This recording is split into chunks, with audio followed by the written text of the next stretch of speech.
Guys ये भगवानपुर का toll आ गया है और यहाँ पर टोल लगभग जहाँ तक मुझे याद है 50 रुपये का है। और अभी भी हम उत्तराखंड के अंदर ही हैं। ये नेशनल हाईवे का ही टोल है और नेशनल हाईवे 344 है, ये 344। मैं अगेन बता दूं, भगवानपुर में हम लोग, रुड़की हम लोगों ने पार किया है और अभी उत्तराखंड के अंदर है और ये नेशनल हाईवे 344 है और हम लोग चल रहे हैं टुवर्ड्स छुटमलपुर। छुटमलपुर से दोबारा हम उत्तर प्रदेश में एंट्री कर जाएंगे। हम लोग दोबारा से उत्तर प्रदेश में एंट्री कर गए जी, उत्तर प्रदेश में। अभी तक उत्तराखंड में थे तो क्या हुआ, हम पहले उत्तर प्रदेश से उत्तराखंड में आए, उत्तराखंड से दोबारा उत्तर प्रदेश में आ गए। ये जिला पड़ता है सहारनपुर। छुटमलपुर पहुंचने वाले हैं हम लोग। यहाँ से छुटमलपुर से फिर एक्सप्रेस वे बनाए, हाईवे बनाए सहारनपुर से लेकर के, मेरे ख्याल से अम्बाला से ही है शायद, अम्बाला, सहारनपुर और देहरादून।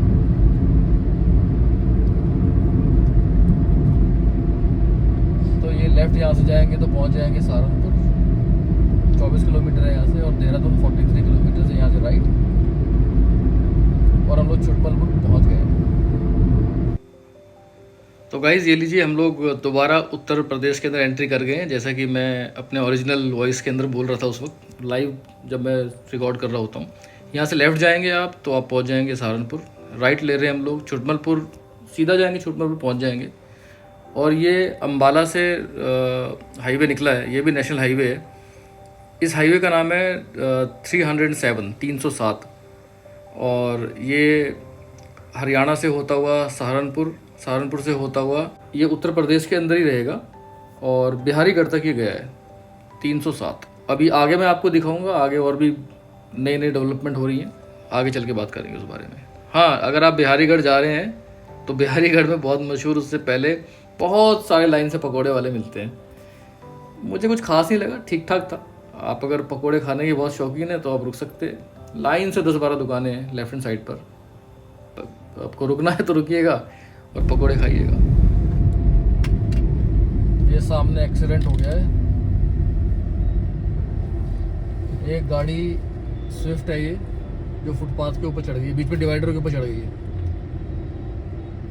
पुलिस वाले भी आ गए हैं खैर, और मुझे लग रहा है काफ़ी इसने ब्रेक भी लिए हैं, क्योंकि ज़मीन पे पूरा रगड़ाई टायर की हो रखी है। हुआ किससे देखना पड़ेगा अभी।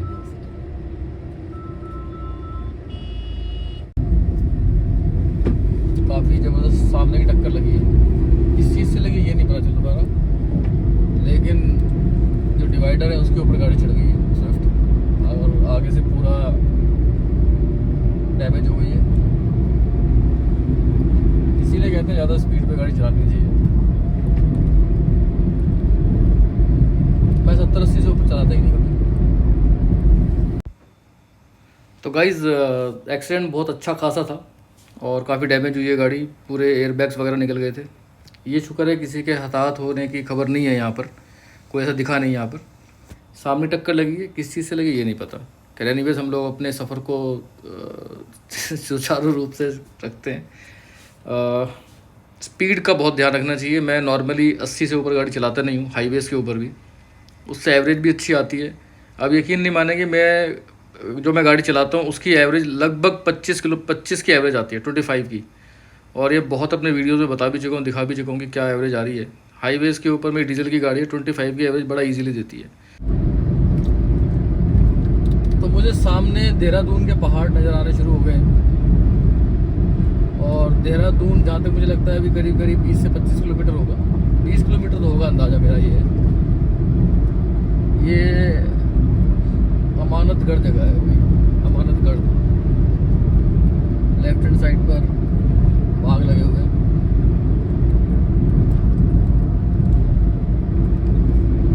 और पहाड़ मुझे देखने शुरू हो गए। पहाड़ को देख करके तो बड़ा एकदम खुशी सी हो जाती है।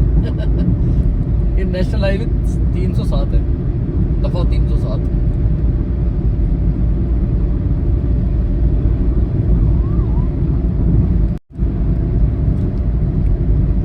शायद अगर आप ध्यान से देखेंगे दूर आपको भी शायद पहाड़ नज़र आ रहे हैं, दिख रहे होंगे इसके अंदर।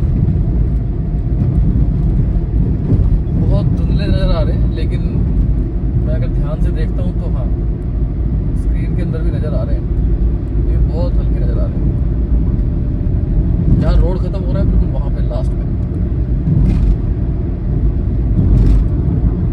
यार दूर से देखना, पूरा पहाड़ों के अंदर घुस घुस के देखेंगे अभी तो।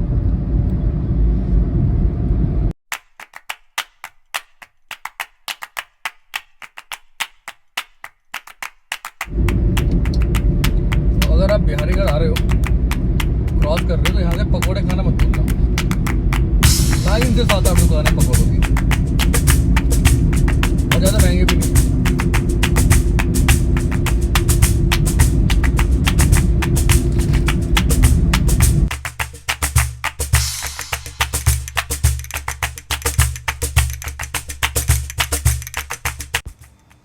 तो गाइज़, नेशनल हाईवे 307 ख़त्म हो चुका है और यहाँ पर हम स्टेट हाईवे पर हैं। ये अभी भी हम लोग उत्तर प्रदेश के अंदर ही हैं और टुवर्ड्स बिहारीगढ़ का एरिया चल रहा है सारा का सारा। और कुछ दूर पर चेक पोस्ट आने वाली है बिहारीगढ़ की। हल्की हल्की चढ़ाई शुरू हो गई है, बहुत मेजर नहीं, बहुत माइनर चढ़ाई शुरू हो गई है। और ये पूरा का पूरा जो एरिया है सारा, ये फॉरेस्ट रिजर्व एरिया है। राजा जी नेशनल पार्क पड़ता है यहाँ पर। और मेरे लेफ़्ट और राइट पूरा एंटायर है सारा का सारा एरिया फॉरेस्ट रिजर्व है, Raja ji national park.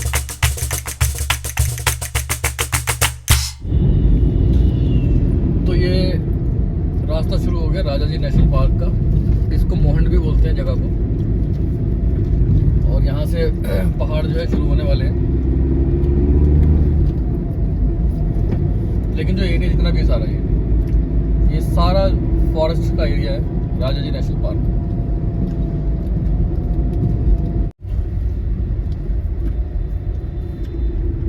Biharigarh check post आने वाली है।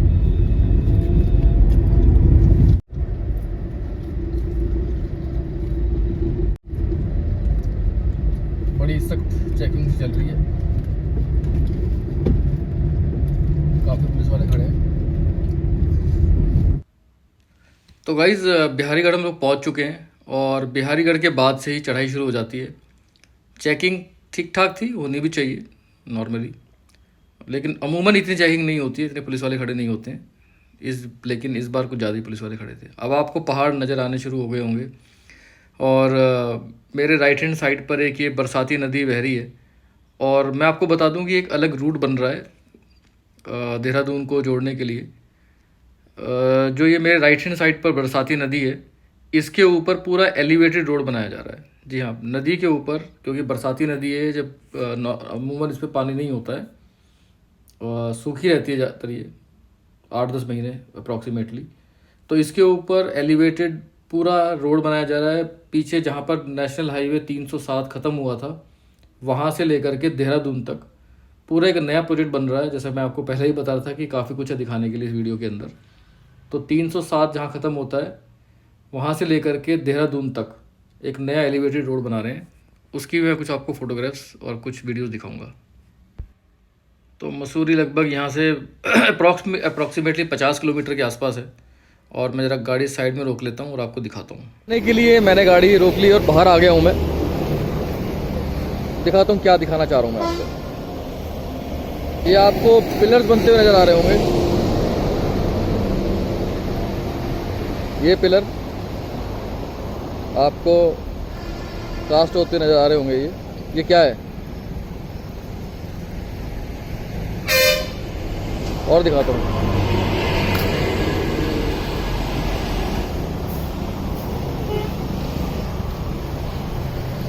ये दूर तक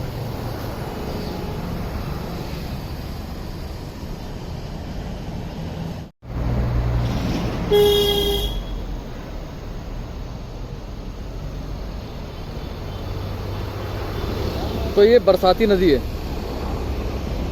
और बरसाती नदी के ऊपर एलिवेटेड रोड बन रहा है। जी हाँ, एलिवेटेड रोड। जो बिहारीगढ़ है, बिहारीगढ़ या फिर जो हाईवे था, आपने शायद ध्यान दिया हो, जो सहारनपुर वाला हाईवे जहाँ ख़त्म होता है, वहाँ से एलिवेटेड रोड बनेगी जो आगे देहरादून जाएगी। बरसाती नदी के ऊपर। तो गाइस बहुत ही अमेजिंग प्रोजेक्ट है। पूरी डिटेल इसकी लेकर के अलग से इसके ऊपर वीडियो मैं बनाऊंगा कि क्या लागत है, कितना इसका किलोमीटर है, क्योंकि मैं जस्ट अभी मैंने इसको देखा, इससे पहले मुझे इसके बारे में आइडिया नहीं था और देख करके वास्तव में मज़ा आ गया कि क्या टेक्नोलॉजी यूज़ कर रहे हैं।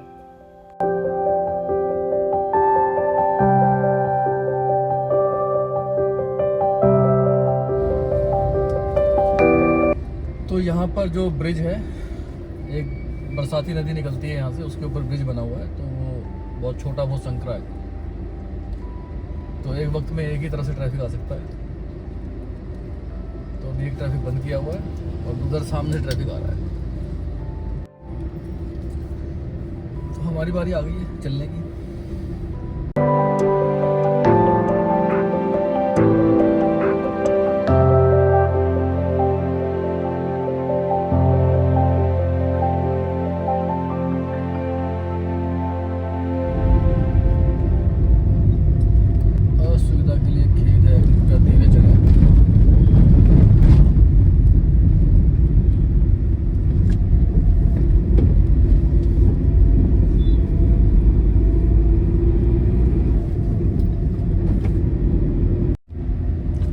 हालांकि पहाड़ शुरू हो चुके हैं, लेकिन अभी भी हम जिला सहारनपुर के अंदर ही है, यानी कि उत्तर प्रदेश के अंदर। अभी उत्तराखंड शुरू नहीं हुआ है।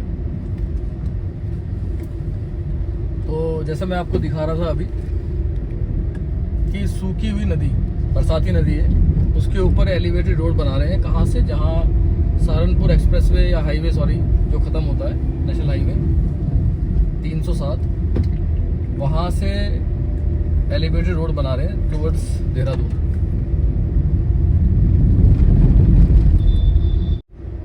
तो आपको लेफ्ट हैंड साइड पे कुछ कंस्ट्रक्शन या कुछ मट्टी वट्टी बहुत सारी पड़ी हुई नज़र आ रही होगी। तो पहाड़ को काटा गया है। तो जो एलिवेटेड रोड है ये अगेन यहीं पर, मतलब सारा काम उसी का चल रहा है।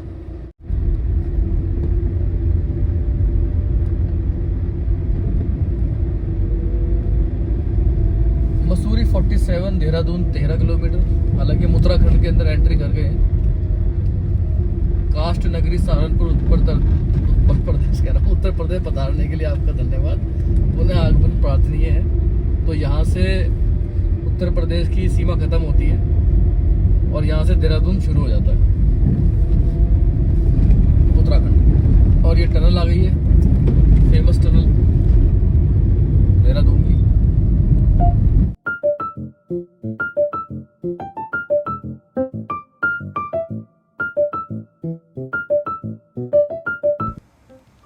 तो गाइज़ हम लोग देहरादून पहुंच गए हैं और एक चीज़ के लिए मैं पहले माफ़ी मांग लेता हूँ। ये अभी भी नेशनल हाईवे 307 चल रहा है। जैसे मैंने पीछे बोला जहाँ 307 ख़त्म होता है, तो 307 ख़त्म नहीं हुआ, ये 307 ही चल रहा है अभी भी नेशनल हाईवे। तो I am really sorry about that. तो गाइज़ हम लोग देहरादून पहुँच चुके हैं। मैं जल्दी से दोबारा रिकैप कर देता हूँ, समराइज़ कर देता हूँ। हमने ये सीरीज़ 3 वीडियोस के अंदर डिस्ट्रीब्यूट की थी। डिवाइड की थी। पहला था दिल्ली से लेकर के मेरठ तक का, फिर मेरठ से लेकर के रुड़की, और इस वीडियो के अंदर हम लोगों ने रुड़की से लेकर के देहरादून तक का सफ़र तय किया है। और आपने अगर वो 2 वीडियोस नहीं देखे तो उसका लिंक डिस्क्रिप्शन पे होगा, आप वहाँ से देख सकते हैं, और आई बटन के अंदर भी मैं उनका लिंक दे दूँगा। तो जैसा कि मैंने आपको बताया कि हम लोग देहरादून पहुँच चुके हैं और अगला वीडियो हम लोग कहाँ चलेंगे? हम लोग चलेंगे मसूरी। नहीं, मसूरी का वीडियो मैं बना चुका हूँ ऑलरेडी। अगर आप लोगों ने मेरा मसूरी का वीडियो चेक नहीं किया है तो उसका भी लिंक अगेन डिस्क्रिप्शन में मैं दे दूँगा।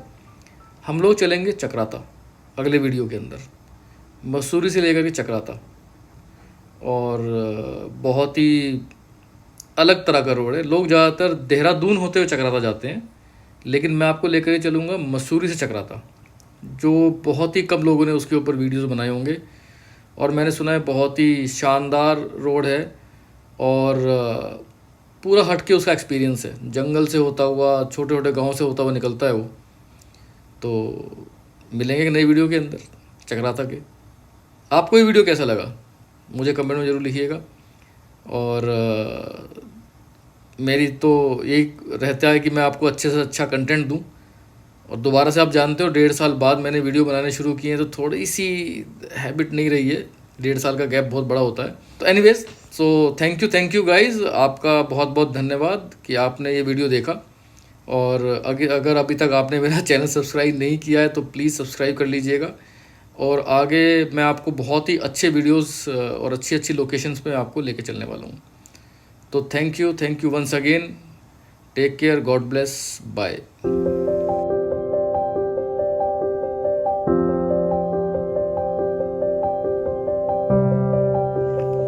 तो गाइस ये मंदिर है महसू देवता जी का, शिव जी के रूप माने जाते हैं, देवदार की लकड़ियों का बना हुआ है और बहुत खूबसूरत मंदिर है। नक्काशी पे आप देखिए।